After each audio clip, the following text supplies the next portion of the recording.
supposedly is trying to talk you into, now that you got your own house here, she wants you to move to New York. Yes, she wants to kidnap me. She's been begging me every time I get on the phone to move to New York, because it's been a really good thing for her. You know, we've been friends for 7 years, and she really feels like she kind of stepped into her own and became a woman there. And she's like, all right, your turn, now come on. And I was like, all right. So I feel like I might eventually, but not right now. But you really have been doing a lot of work on yourself, and Yes. if you reassess yourself, which I think is good for everybody to do every year, just look at yourself and go, how am I doing? How am I growing? Right. 1 to 10, where are you right now? I'm a 7.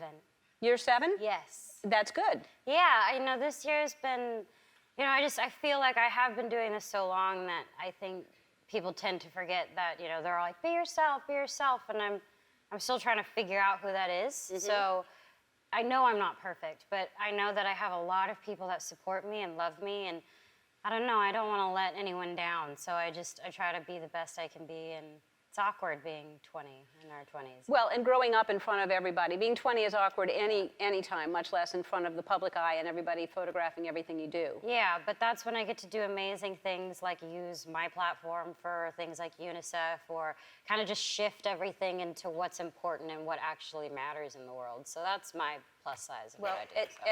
at 20, that's an important thing to realize at this age. Because this is very exciting, and the miracle is it has not leaked yet. That's amazing. No, it hasn't. That's not really. great.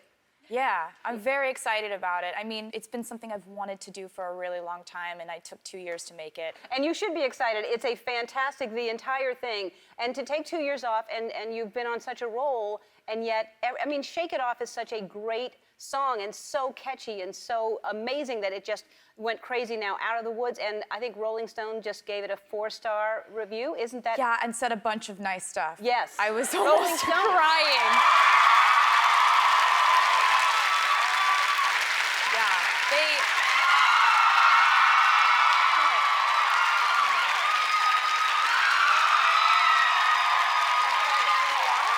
I did. Yeah, it happens to the best of us. Yeah.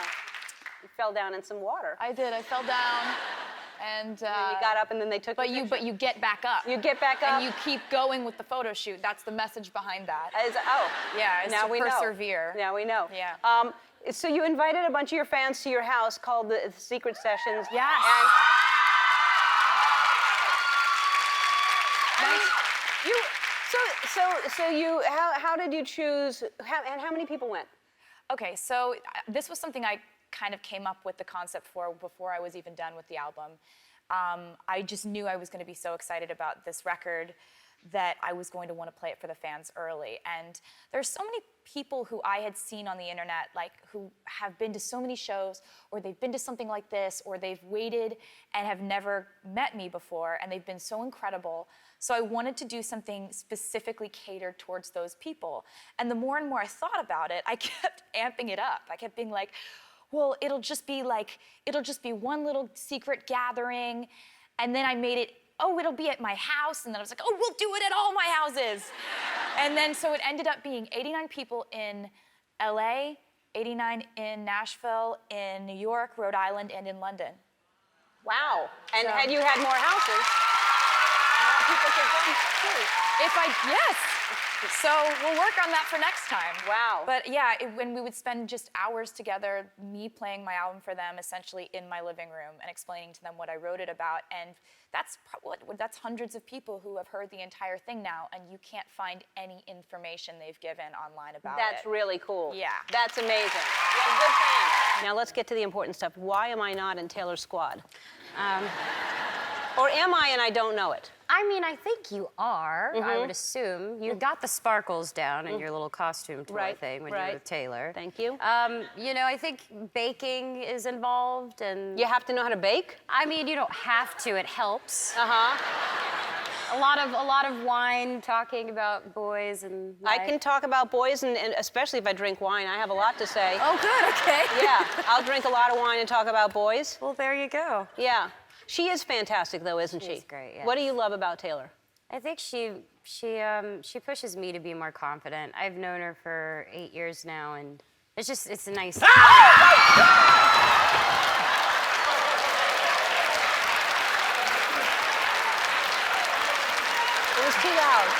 It was too loud. That was too loud. Where That did was it too loud. go?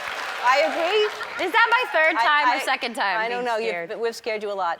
So your tour, by the way, I had so much fun. You let me walk on stage with you and play around when you were here in Los Angeles. I had so much fun. You have amazing people that don't just join you on stage, but are in the audience. And so it was in North Carolina, in Raleigh, you were on stage and look out and see someone amazing? Yeah, Bruce Springsteen came to our show in Raleigh with his daughters and his daughter and his daughter's friends, and they Did you know that he was in the audience, or you just... We heard that day, like, Bruce Springsteen's gonna come to your show.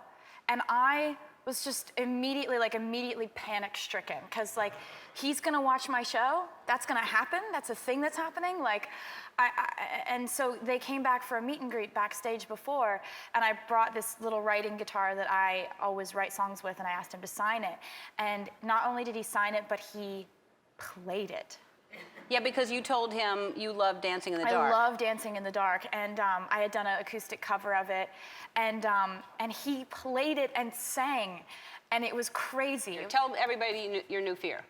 It's like a bug that I found out about called an earwig that has pinchers. Do you know what those are, the earwigs? And I think that they crawl into your ears. They do not crawl into your ears. All right, that's what an earwig is. Why are they called that then? Just because it has the name ear in it, it means it goes into your ear?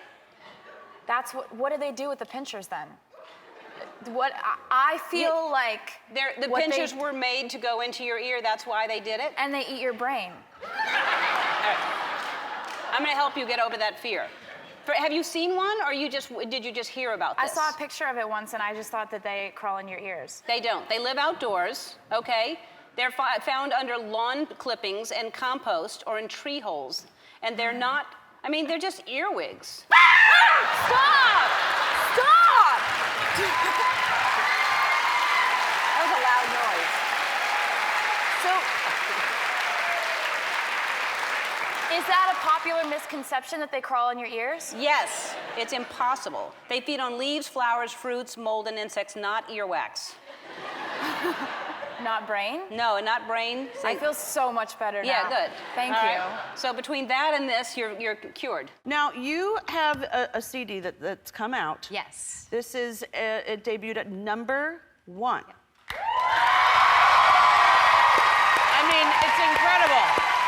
It's incredible, and you're getting the greatest reviews of your career. Yeah, it's pretty exciting. It's exciting, isn't it? To work on something for so long. It's been 4 to 5 years since I had released any of my own personal music, so yeah. I was very nervous. You don't really know what's going to happen, and to get the reviews that I've gotten has validated the fact that I do know I'm a real artist, and that I work I work really hard. You can say ass on this. Oh, I can't. Oh, no, you can't. No, Sorry, you can't. that's me. I keep forgetting. Okay, but Late night. I worked. Oh, we can say ass. Okay, well, I worked my ass off. Yes, girl. Yes. And I mean, I have to say, Lose You to Love Me, that's a very revealing song. And it is nerve-wracking when you're putting your heart out there. Yeah. And yet it always seems to pay off, because that's what people really respond to, is your authenticity, your beauty, and your honesty. Well, I appreciate that. And I think that was the whole point. As I was younger, when I was younger, I felt like it was a weakness to be vulnerable and to share my heart with people. And I realized that everybody else seemed to be narrating my life for me. Yes. So why don't I put something out that is my side of the story? It's not hateful or anything. It's simply a beautiful moment to let go of. And I was really, really proud of it. Oh my gosh, congratulations. That must just feel incredible. That was an amazing montage. I know, and no one's in there. Okay. We're not going to do it to you today. And it's not amateur hour. No, I'm not going to, because I can't top how I did it the first time. You were the best scare. Well, I don't know, Sarah Paulson was pretty good too, but. That was a near-death experience. It kind of was. You went down. Yeah. Were there injuries? Several ways I could have died. Well, now you're being dramatic. Yeah. Yeah. No, that's extreme. Yeah. No, but I really just was watching that backstage, and I was just thinking, like, thank you so much for going so above and beyond to make people happy. Oh. And yeah. Well, That's not a good example of it. No, no. But No, you could have hit your head on the it toilet was funny bowl. afterward. You did this laugh afterward that I have found myself, I loved the sound so much that I found myself doing it sometimes when I laugh hard enough. You went, you went, like, and you couldn't breathe. That's how happy I was. That's how happy you were to see me fall Yeah, down like yes, that. Yes, and now you So- do it too, you said. It's caught on. Yeah. It's a great sound. If you go back and watch it on YouTube, listen for her laugh, and then who will be the one that's embarrassed, not the one on the ground. I think we have to play it back so I can hear Yeah. that laugh. It's now, really good. That montage, though, like, keep in mind that you haven't been here in how long has it been? Yeah, 4 years. I was recovering from the fall. No. But look at all the content we had, and you haven't been here in 4 years. You'd think you'd want to come back because you had so much fun. I know, and now I have. Okay, and now you've come back. Yeah, I have come back. Yes. I mean, I had an album out called Reputation. I know. And I really...